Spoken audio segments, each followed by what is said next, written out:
Welcome everyone to another episode, Mbed OS Tech Forum. Don, Good welcome. afternoon, good morning. Yeah, thanks, Alessandro. Great to be here for another exciting show today. Yeah, it's great, and I mean it's even sunny today, so I had to close my blind here, but it's looking good in Cambridge. So yeah, today we've got a fun episode and a really interesting one, I should say, with Arduino. We're going to talk about how Arduino took advantage of Mbed OS and used it as their kind of core building block for their new Arduino boards. So a lot of interesting topics, a lot of interesting questions from me and Don.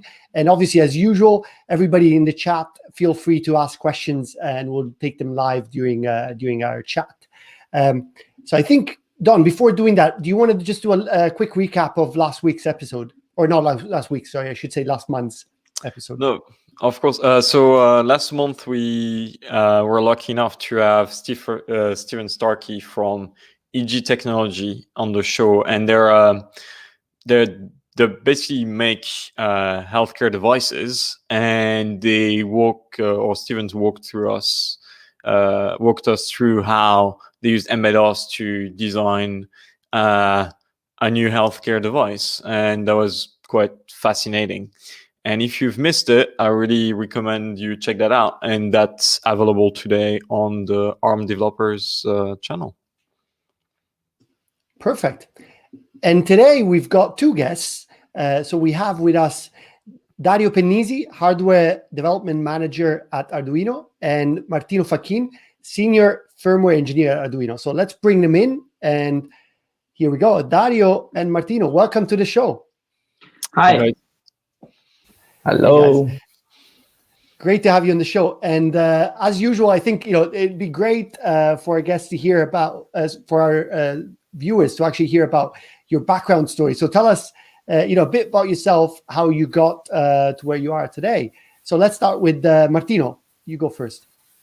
So first of all, thank you for the invitation.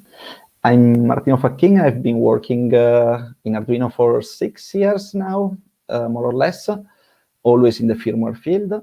How did I end up in Arduino? Well, I was working for this company near Venice doing smartwatches, and I felt I could do something a bit better for the world.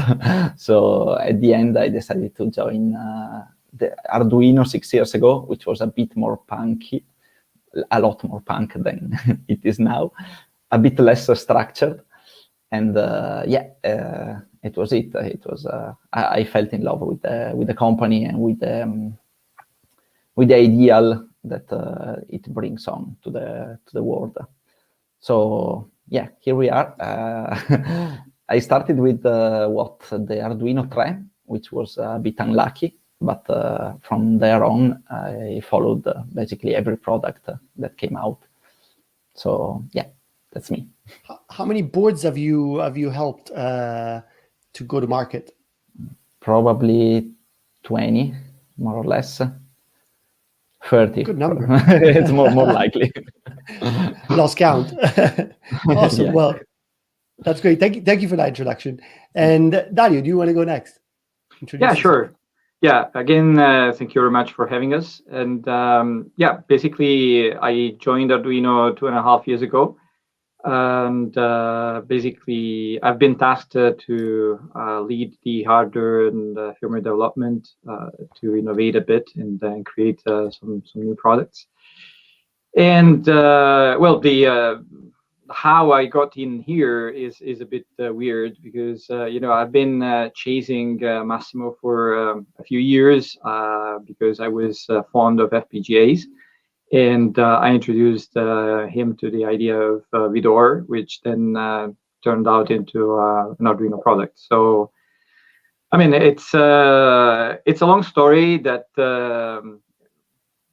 we would have loved to see go in a slightly different way, but that's how I ended up here in the end. And we know you're not lying about being the hardware development manager, because in the background I can see some kind of electronic microscope. Yeah, it's actually a scope. Yes, it's a microscope. Yeah, and actually I have also a big scope on my side and a lot of other crap. I mean, you know, with COVID, you have to move most of the office in your house, and that's not easy, but you know, that's how it goes. Cool. Good. And actually, it's interesting. How do you guys work from home? I mean, like, you know, you guys are actually building boards, right? So how does it work? Like, how does a company like Arduino manage to start working remotely? Well, with a lot of sweat, I would say. The first lockdown was, we were totally unprepared, of course. So in Italy, we got closed at home for 2 months, and we didn't bring anything from the office. So it was a bit hard. My home looked like a shipment department, packages every day coming from here and there, and dev boards and whatever, soldering stations, everything. And the second time we got locked up, it was much easier because we were prepared. But yeah, it's not easy. I'm proud to say that we were among the first companies to basically keep everyone at home. We basically sent everyone home around March, so it's now more than 1 year that we are working remotely. And I mean, we have been always used to work with remote connections because we have a lot of people we work with that is from all over the world. But I would say it's been really challenging because people that used to be side by side every day have been struggling with this. But, I mean, we survived and managed to launch a few products in the meantime. So that worked somehow. Or if you need to desolder something and with tiny boards, and you're not an hardware guy, it's not easy. You have to learn a lot of skills. Congratulations for having gone through this. I'm sure you're a stronger team now, so great. So today, you know, this is Mbed OS Tech Forum, right? And there's probably people out there asking themselves, why is Arduino on Mbed OS Tech Forum, right? Why? What is the connection, right?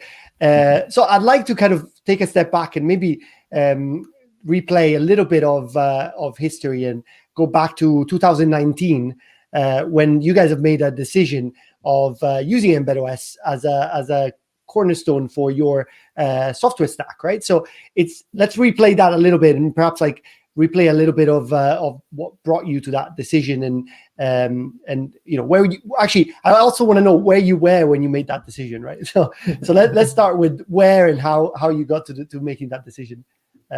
Dario, Martino, I don't know who wants to go first. Oh, I can start. I remember quite clearly there was this idea to make a new nano board with a Nordic chip and an RF52.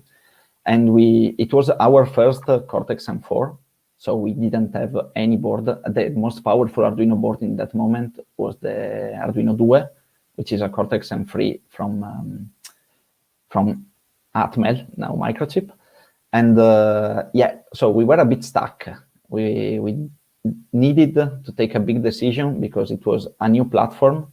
We had a not so nice experience with the Arduino 101, which was made with Intel, in collaboration with Intel. And we spent a lot of time and a lot of effort porting Arduino to that platform. And then Intel decided to shut the project down. So we really didn't want to repeat this thing. And we wanted some foundation which could be extensible, which could give us some advantages also in terms of time to market and development speed. So we went through a few alternatives of RTOSes because one of the main topics was BLE support.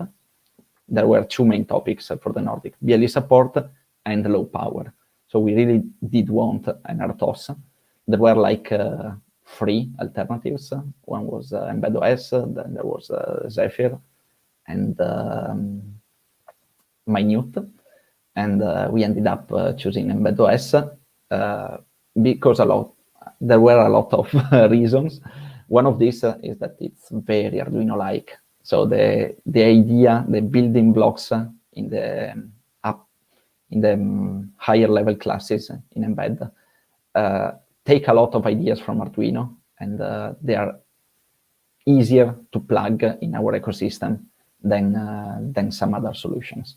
So we loved it. It was not love at the first sight. So we took a bit of experimentation with other alternatives, but at the end, it was worth it.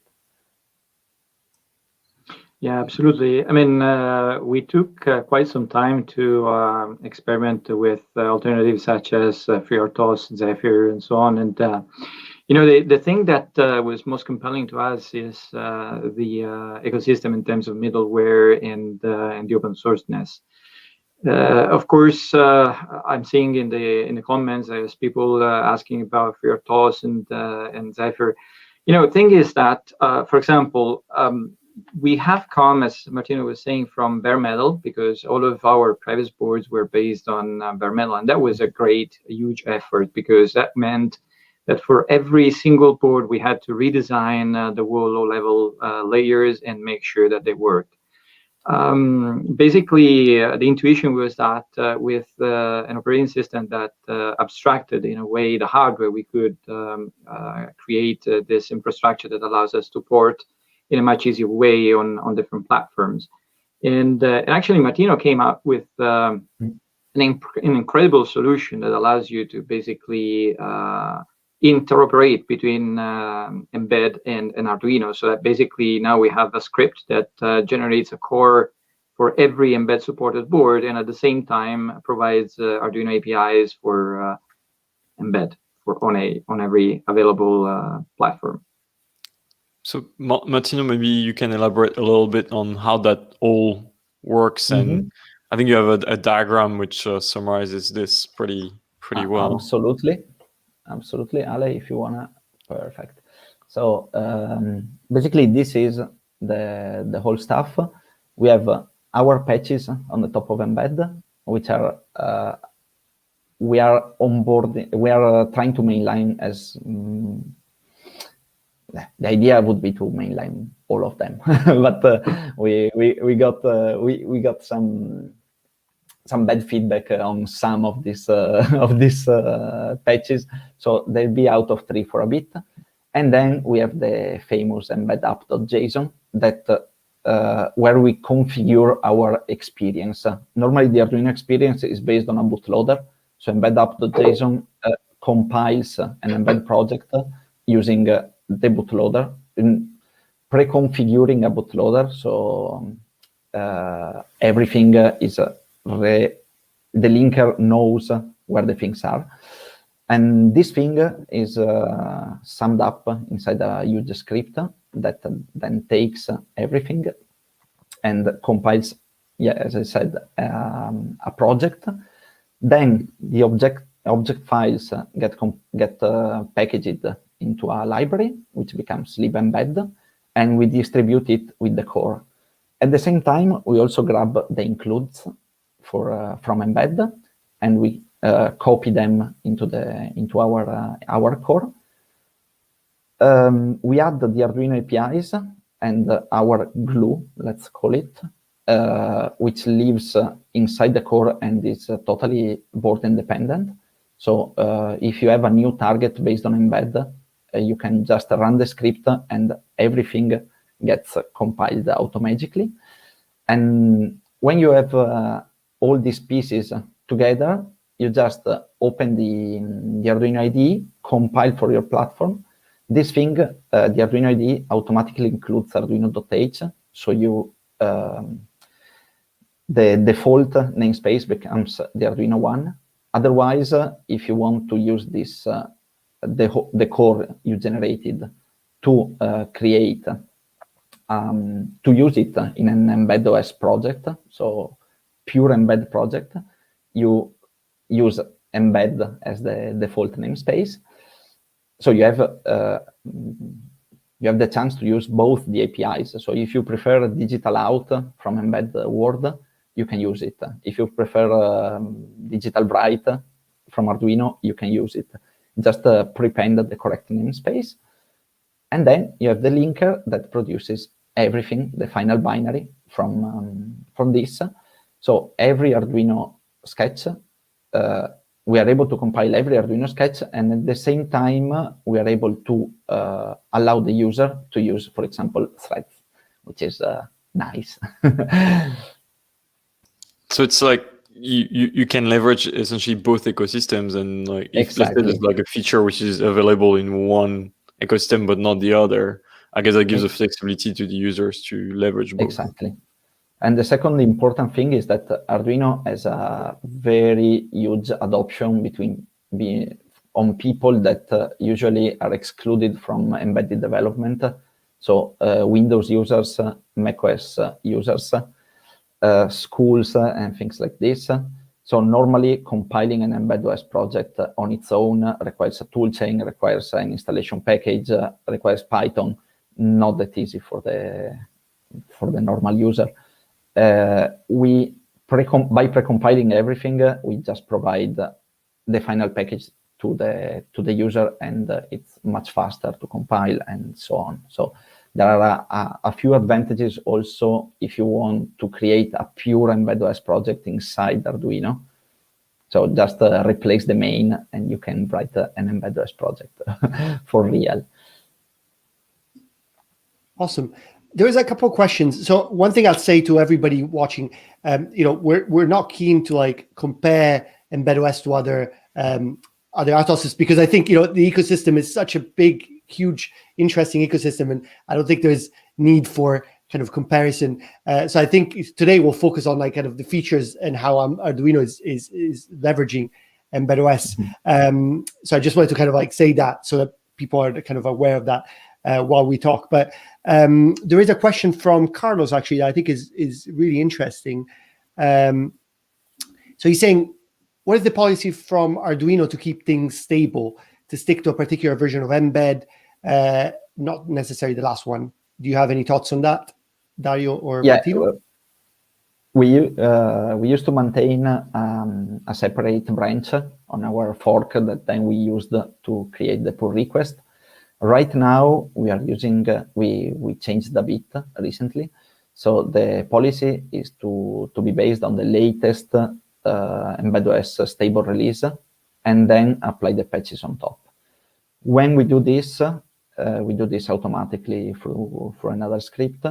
When we do this, we then test the whole stuff in a bunch of test sketches that tests that must pass. This is the policy right now. So we have smoke tests and actual behavioral tests. Yeah, we get some continuous integration in place as well, of course, which is getting bigger and bigger, but it's not yet where we want it to be. I think it's a particularly challenging topic. Could you give us an idea about how it works today, the continuous integration system?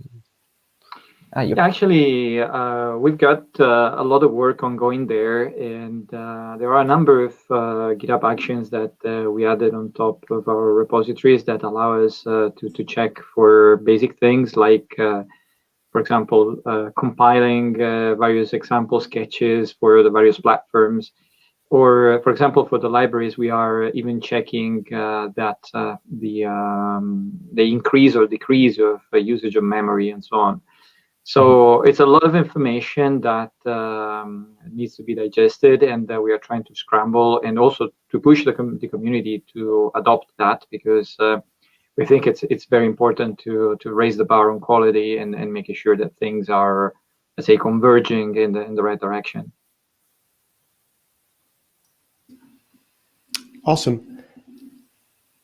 There was actually, so Kawi was saying that he thought that you guys were using FreeRTOS. Did you ever, is that something that you've used on some boards potentially? Not directly, but there's been community projects to port, for example, FreeRTOS or also KibiOS on as libraries. So they were running as libraries from outside. This was there were nice community projects, but we never adopted them officially. Cool. I see one last one from Aisha JR, and then we'll go into like the next section that we had planned, because there's a lot of interesting things we've got planned for you guys. But one around Mbed and Arduino. Obviously, Mbed has a ton of powerful modules, but is it possible to strip it down to just the RTOS, more like free RTOS? So, Don, this is, I guess, for you. Sure. So Embed OS is based around a kernel, which is called RTX, and I guess like you could take it in different ways. Like I guess the first step towards like stripping it down is just using the RTOS APIs in Embed, and you can, like start excluding parts of the stack. So some middleware, drivers, there's a lot of stuff you can exclude, and it will still give you a buildable project.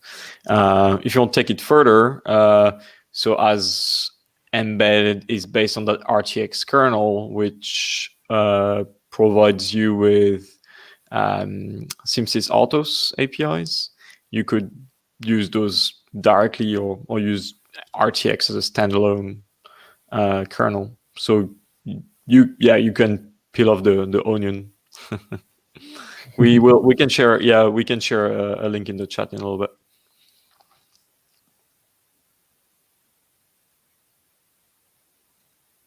Alessandro, you're muted. You're muted, Ale. There you go. So the next section we had planned was actually to talk about.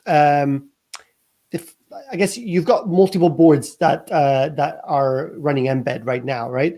I guess I'll ask you to list them in a second, but I think the interesting question for people watching is how does someone pick the right Arduino board using Mbed to get, I guess, depending on the user, what board would you recommend for someone getting started, and what board would you recommend for someone that's more advanced or trying to actually build or prototype a product? Well, actually, first of all, at the moment, we have 2.5, I would say almost 3 boards running on top of Mbed. One is the first that we announced, which is the Nano BLE and BLE Sense, which are very similar. And the other one is Portenta, which you already talked about. And the upcoming one is the one with the RP2040 from Raspberry. There are 3 quite different boards because basically, let's say, Nano BLE is based on a low power Bluetooth module, and the BLE Sense has a lot of sensors. So it's very appropriate for those low power applications where you want to have human interaction for interfaces and so on. It's really, really powerful because it has a microphone, it has gesture recognition, it has light sensors, pressure, temperature. I mean, you name it. It has almost everything you want. But of course, its connectivity is limited to Bluetooth. Whereas if you want to go for Wi-Fi and so on, you will have RP2040, which is a dual core Cortex-M 0. So that's pretty powerful. And I mean, the board will also have 16 megabytes of flash. So there's plenty of space for your application, your data, logging, and stuff like that. And it also has some sensors. But not finally, so for low power. yeah, of course. And then you've got Portenta, which is a beast on its own because it's a dual core with a Cortex-M7 running at 480 megahertz. And it has a very powerful Wi-Fi, a lot of peripherals. So it really depends on the kind of application and the budget in terms of power, functionality, and so on that you want. So what are like? Could you give us a few examples of typical applications you'd like that would be targeting the Portenta? Well, actually, the most obvious ones are machine learning because you have plenty of horsepower in there, and we have been playing a bit with a lot of things like TinyML. We have a collaboration with Edge Impulse, which is doing a great job in supporting that. And we've imported OpenMV, which gives a very smooth entry to machine vision. But of course, in addition to that, Portenta has a lot of other features. It has, as I was mentioning, very strong connectivity.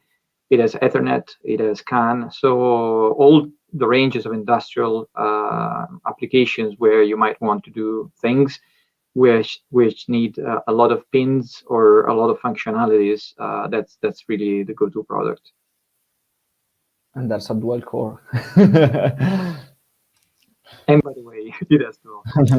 So yeah, dual core, that's something which is becoming much more prevalent, like in platforms in general. And yeah, we see it with the newer Arduino boards, like which are like adopting this type of architecture. Like, what sort of like benefits and challenges will that like bring to the end developer? Well, right now, most of the silicon vendors are making this dual core to host the networking code on one core and the application on the other one. So they are decoupled. Most of the, we can say, asymmetric dual core, so like M4 plus M0 or M7 plus M4, it's becoming quite common to have this kind of solution, but most of the time the stack is closed source. So we are working also with Mbed. We started some discussion on, I don't know, bringing this kind of programming, so allowing the user to program both the application core or the networking core with something on its own standardized. So right now the Portenta supports an RPC library, which is based on this amount of different libraries like OpenAmp and RPClib, which makes it very easy to write RPC applications. So you expose a function on one core and the other one can use it, can wait for the answer, can get a delayed response or something like this, with very few APIs, like 3 of them to keep it easy. But yeah, we are discussing with you guys on how to make it available for everyone in the Embed ecosystem.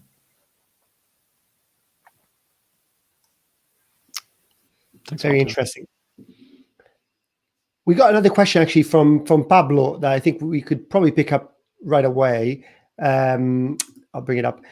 So is there a standard way to look at logical pins to physical pins on both Arduino and Mbed? I think I missed something. I always use too much time trying to figure it out. Any recommendations? Well, if you use our course, there is a handy macro that converts the logical pin to the physical one, which is digital pin to pin name, I believe. Yeah, that's it. We have macros, so please use them. No, there's also schematics, but yeah, actually, I was about to say to talk about this. Actually, we spent quite some time refining the schematics in a way that makes it a bit more obvious. You know, in the Arduino world, we always refer as pins in the software as the pins by the name of the pin on the connector, which in some cases make it a bit less obvious on which peripherals are connected to that pin. So we recently released Pinout Files on the store, which are PDFs which tell you what each pin of the connector is connected to in terms of ports, in terms of functionalities, and so on. And then on schematics, we have a very nice diagram. You can see that on the Portenta schematic, where you can actually reconcile the connections. And of course, if you have any suggestions to improve that, let us know, because that is one of the biggest pain points ever, I would say. We have also some stuff going on around that in Embed, where we're trying to rationalize the way we name pins across boards. And I think the first sort of standard connector we're supporting is the Arduino Uno connector, and we're going to try and move to and support other standard connectors. So yeah, I think we're also open to suggestions and contributions in this area. Should we do another working group on this? Maybe people are interested in contributing to this topic. Absolutely. So Pablo, let us know on GitHub, YouTube, wherever you want, if you're interested in this, or forums. That's a great idea. as we all know, naming things is the most difficult thing after caching validation. So it won't be an easy working group. Cool. Okay, so we talked about dual core, and I forgot if Dario or Martino, you mentioned that one of the use cases that you're seeing more in with the Potenta and with dual core functionality that takes advantage of the dual core functionality is actually machine learning. So I wonder if you could spend some time, some words on maybe telling us the capabilities of the boards that you have, and also what you've seen, the boards do. Do you have any examples, any work that you've done directly on these boards for enabling them to do machine learning? Yeah, actually, we have been doing a couple of things. So first of all, for NanoBLE, we released a kit in collaboration with the Harvard University, which is performing vision and another machine learning tasks. And then we released also another add-on board, the Vision Shield for Potenta, which integrates dual microphones and a very low power camera, which is also very interesting because it is able to do motion control while the processor is idle. So you can actually power off everything and just keep the processor running, and the sensor will wake you up as soon as it detects something changed. Anyway, the interesting thing about the dual core stuff is that really you can run your very simple Arduino sketch that is blocking and so on, and the very traditional way. And you don't have to care about anything else because everything else can run on a separate processor, which is doing its own stuff. We're not completely yet there because the RPC has been our first attempt at it. But we are coming up with some other interesting stuff related to multitasking that we'll be talking about very soon. And we are actually engaging with beta testers for that. So you'll see. Very, very mysterious and looking forward to seeing how. No, but Martino will kill me otherwise. But no, absolutely. Please talk about this now. There's nothing very hidden. We've all been knowing that we adopted an RTOS because we wanted people to run threads.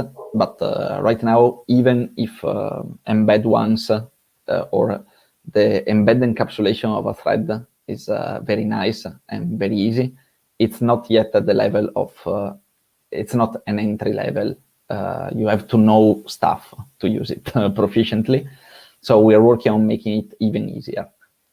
So disallowing people basically to shoot themselves on their foot. Like safe concurrency. Yes, something like this at compile time level. So you get it before hitting it at runtime.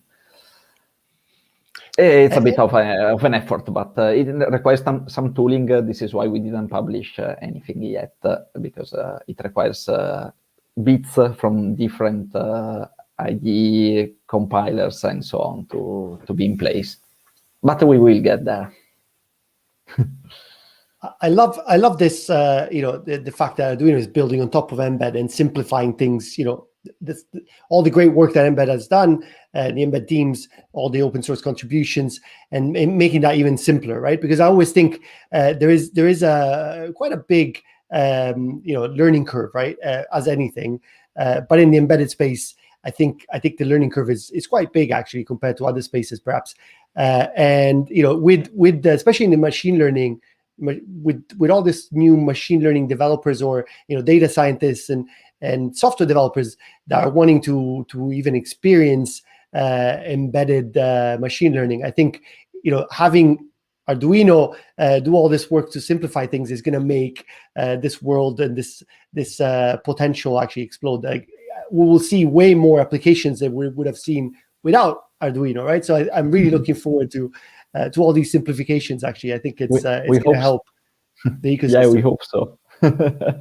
We hope that people will be able to use these things proficiently. This is the main objective. So I mean, if people doesn't use it, you did maybe the most beautiful thing, but for no reason. Yeah, absolutely. The one thing I learned working with Arduino is really that, I mean, I'm really fond of very complex technical stuff, and sometimes you have to give it up because, I mean, it's not that Arduino can't really do that, but in some cases, if it gets too complex, it's useless. So our task, even before, let's say, thinking about making a product, is what is the user needing? What is the user going to try to do with this? And that's where we try to put our secret sauce and making things easier. It takes a lot of time, it's a lot of effort, and user experience and user centricity are our main priority, I would say. Cool. So we actually have a video of a demo that we did. So ARM. So we actually tried doing machine learning on the Portenta Vision Shield, and to be fair, it was easy. I mean, it was fairly easy, and everything is on GitHub. So I'll share the link here, and I'll share it in the chat in a second, and also play the video so you guys can see the Portenta Vision Shield recognizing me in this chair. Go.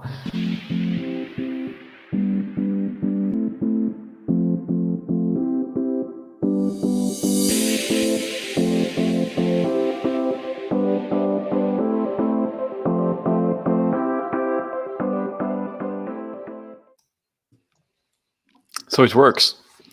It works, and this was us just reusing basically the TensorFlow Lite micro model that was developed for. I think it was actually developed for the Arduino Nano, I believe. We just ported it to the Portenta. Was it Martino? Yeah, I think it was the Spark Fun board, the Apollo 3 one with the camera. Okay, because I thought it was also doesn't have the camera, but I thought it was didn't have the camera when the tutorial first came out. Now it is also working on the Nano, but originally this is something, I believe this is something great about Arduino APIs, because they allow you really to move from one platform to the other very easily. And this thing also exists in Mbed. I love Mbed block devices, for example, that you can swap SD cards with QSPI, with RAM, spacing RAM, and use it on, plug it to your USB and have a mass storage on USB with a FAT file system on it. This is great. This is really, really science fiction some years ago, that you just change the name of an object and you can do all this stuff. And now it works. So it doesn't mean you can do person detection on an AVR, but on the other hand, thing is that you can almost run every single sketch on every single board. It's not always true, because in some cases there were very nasty optimizations that access directly the hardware. But whenever you stick with the Arduino APIs, you can make sure that your software will run unmodified on every board, more or less. I think it's what's really powerful. Like that, you maybe, let's say I'd like developed some software on an Arduino Uno like 5 years ago. I can, if now I want to reuse that software and add machine learning to it, then I can like use it on the Nano 33 and totally. Yeah, and we mentioned at the beginning, so maybe it's worth re-mentioning. Martino, you mentioned that you wrote a script, right, that allows you to even convert any Arduino core to an Mbed OS core, right? So you can then use It's not a script right now. It was broken. Jan from Edge Impulse used to write a great tutorial when we came out with the Nano 33 BLE. So right now the tutorial still applies. I posted a pull request some hours ago to fix it in our core. So you basically just need to import using the embed command line our core, and this gives you all the Arduino APIs for free. So if you want to use an Arduino library, you can do it, and yeah, that's it. So awesome. There's a full interoperability between the two environments. Awesome, and thank you for doing the pull request just a couple hours before the live stream. Thank you. I'm fixing some stuff, making fixes here and there, and it was a low-hanging fruit. So let's go for awesome. It. Thank you for that. Great. So we wanted to ask you a bit more about the features that you're kind of leveraging, Mbed OS features that you're leveraging inside Arduino. I guess, you know, a couple of things come to mind, like, for example, security. I mean, we talked about the dual core, but what else? What other things? Or, you know, let's talk about security as well. But what are the features that you're leveraging of Mbed OS? Well, we have Mbed TLS under the hood for the Wi-Fi, the Portenta, for example, or for the crypto acceleration in case you use BLE using Cordio in the Nano 33.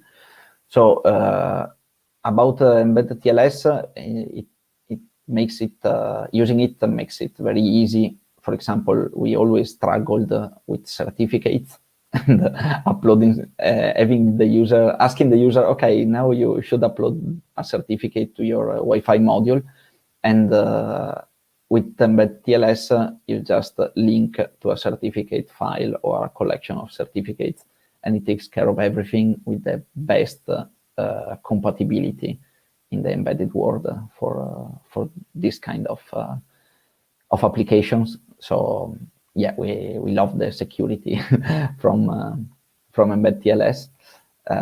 It's out of the box because everything is very integrated very well. So it really took us 3 lines to wrap it inside the usual Arduino APIs. So the Wi-Fi object, we call the sockets, we call them client. So we have Wi-Fi client and Wi-Fi SSL client. To turn something into a Wi-Fi SSL client, you just change the object from a socket to a TLS socket. So Mbed is great in this, and the TLS wrapping is done very, very well. So and same goes for Ethernet, actually, because you just swap the network object and you're done. So it's that was really a very long-hanging fruit. Can we maybe talk about things that have gone the other way? Like you have like some contributions you made to Mbed, or you're planning on making eventually. Like I think for instance, like you had some USB improvements that you built on top of Mbed. Yeah, something we've been working for a bit. It was one of my first contribution to Arduino 6 years ago. Was creating this thing which is called Pluggable USB, which are basically USB descriptors that create themselves at compile time, self-assemble. So if you specify that you want to create a USB device which acts as a mouse, you just include the mouse.h, and everything in the background creates from global objects, create the right descriptor, and then hooks the functions. And right now, Mbed as a single device, USB device, you can use at any time. We did a patch. Right now it lives in our core, but we wanted to mainline it sooner or later. That allows you to specify more than one device at the same time and create the descriptor dynamically. And we use it because the only Mbed uses JTAG programmer to upload most of the times. And we use the serial port, so we cannot get rid of the serial port to create a USB mouse. So we need something to have both the descriptors. So this is one, and the second one is the support for the Raspberry Pi. But I will let Dario talk about this. Yeah, actually, there was a lot of work around that because, I mean, we are excited to work with the guys at Raspberry that provided us with this exciting silicon. And, you know, when we started with that, they told us, you know, we get this new chip, it's great. And the first question was, do you support Mbed? And of course, well, initially the answer was not yet. And so we had to rush, but it was great because Martino did the port in something like... No, not just me. Come on. I got a lot of help. The bulk of it was in a week or so. And then we got a lot of help from the Raspberry guys in terms of the USB stack, which is usually a pain. But I mean, with their help, it was really seamless. Actually, there's one more contribution that is also interesting, which is the addition of a Rom Monitor that basically allows you to debug without having a debugger. So that is something that was provided to us by Adam Green, which is, yeah, it was really great. It is a Rom Monitor that allows you to expose a GDB port over USB.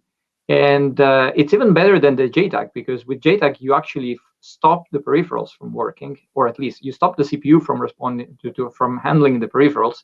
So, for example, Ethernet connectivity or USB will be dropped. Whereas since this is running in the background with Mbed that is still running, you actually pause the program and halt the thread, but everything else is still running. So it's really great. I mean, it's something that we are trying to port on every platform, and is available right now for NanoBLE and for Portenta. So it's pretty cool. That's actually a great feature. I think, yeah, having definitely a good candidate for upstreaming in Embed. Like, we'll dig into this for sure. Yeah.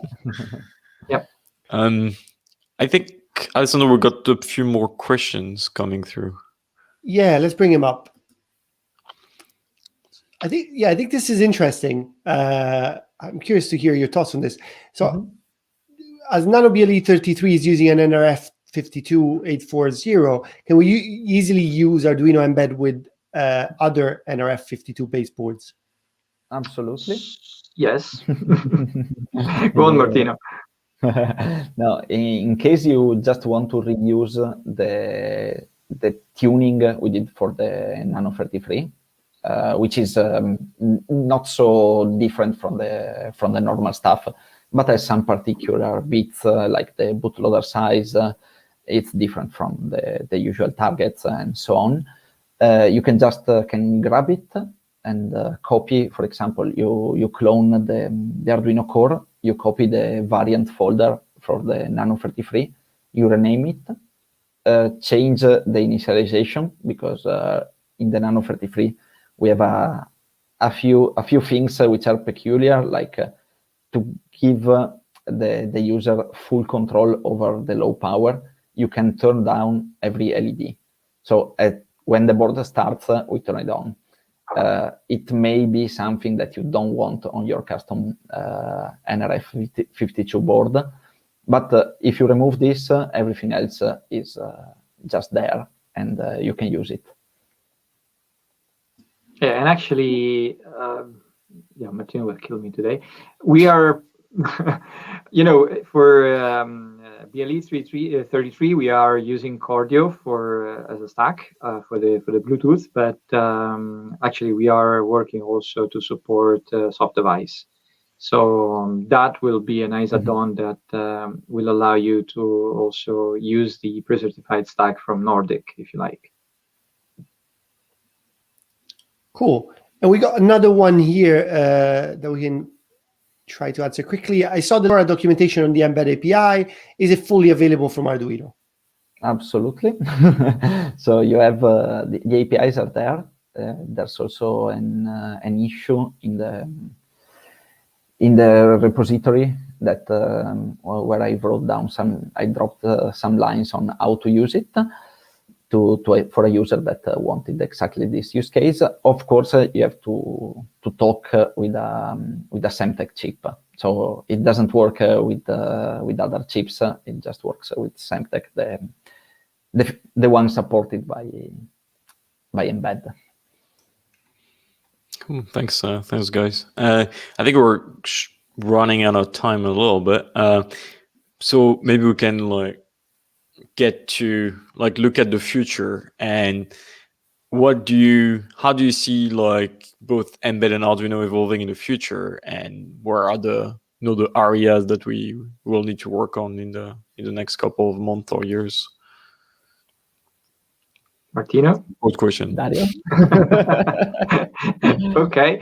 So, yeah, basically, as we anticipated, we are working on multitasking. So that's a big chunk of, let's say, what we see in front of us. Multitasking is not interesting just because you can run multiple sketches in parallel, but also because it will allow us to greatly simplify power management and make sure that our boards are the least consuming devices that you can get. In addition to that, of course, within the multitasking, we are also thinking about having a process to interoperate not just between sketches running on the same core, but also across cores and even across boards. So that's going to be a mechanism that will also allow us to easily, let's say, let people interconnect their sketches in a sort of very easy way without stumbling onto the normal multitasking pitfalls. And another major thing we're looking at is basically to extend the core APIs that we published that are now separate from the core itself, and extend them with APIs that are more general and cover a broader range of functionalities. Because today our APIs are a bit, let's say, scattered across libraries, and in some cases this is making things a bit less uniform than we like. So with these high-level APIs, we are adding sort of another layer of abstraction that will basically make sure that whatever middleware you run on the lower side of the software, you will still be able to keep compatibility with the sketches. Mm-hmm.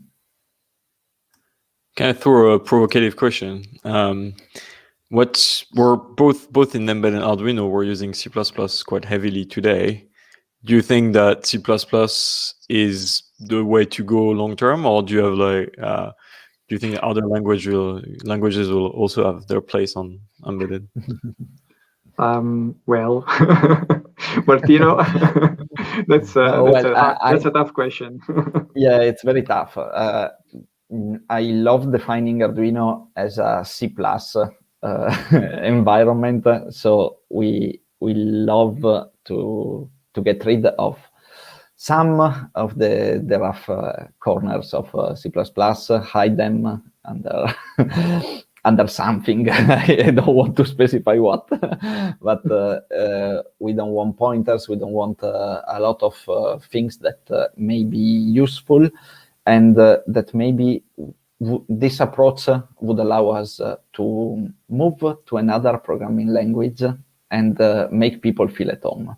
This is my take. So it's not really about the language and how it's implemented, but it's how people read it and what they're used to. If they never saw a pointer in their life, because Arduino normally doesn't use them, they cannot miss them when they switch to Python or whatever.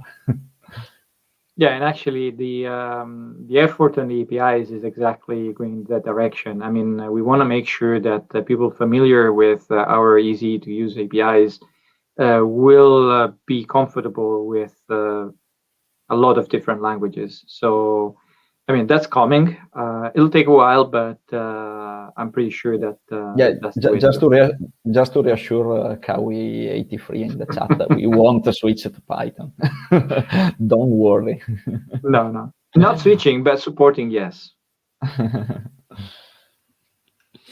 Sorry, I did say it was a provocative question. Was expecting it. That brings religious wars in a second. So.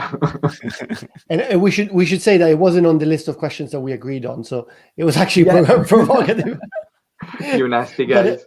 Yeah, but it was. I mean, it's something, you know, that I think we all think about, you know, every day, right? It's like, what is the future for embedded, and where are we going? And I think there is different approaches and different things that could be useful and done in specific. I think that makes sense in specific places and for specific users, right? So, so it's interesting. And I know that you guys already are partnering with. Sorry, Martino, just gonna. Say if you take a look at IoT, of course, the scripting languages allow you to update over-the-air program in a few kilobytes, and yeah, it is a big advantage if you think about it. So yeah, the future is not 100% on one side or on the other. Could be a mix. Exactly. Sorry, Ale, to interrupt you. No, but that's great. I think that's the point, right? Like, I think coexistence is the future, right? Like, that's my personal view around many different topics. But I think, you know, finding ways of getting different things and like, you know, drawing from different ecosystems and like having them coexist, I think that's usually more beneficial than just trying to go all in for one or the other. So I think you guys are doing a great job with that. I've seen some recent developments with OpenMV, for example, and how you allow you know, that to work on the Portenta Vision Shield, and I believe on other. Is that also available on other boards? I can't remember if the IDE is. Well, it's coming to Nano BLE, and you'll see more in a while. There we go. Okay, guys, I think we're almost at the top of the hour. I want to give you a chance to maybe plug anything you want to plug at the end. For anyone watching, is there anything that they should check out? Anywhere where they should go? Oh, well, the GitHub. Come to GitHub, please. Report me with every bug you may find. Or if you need support, we are there. This is open source, so we are available. I personally love to do this kind of things, and to be able to help people achieving what they want to do.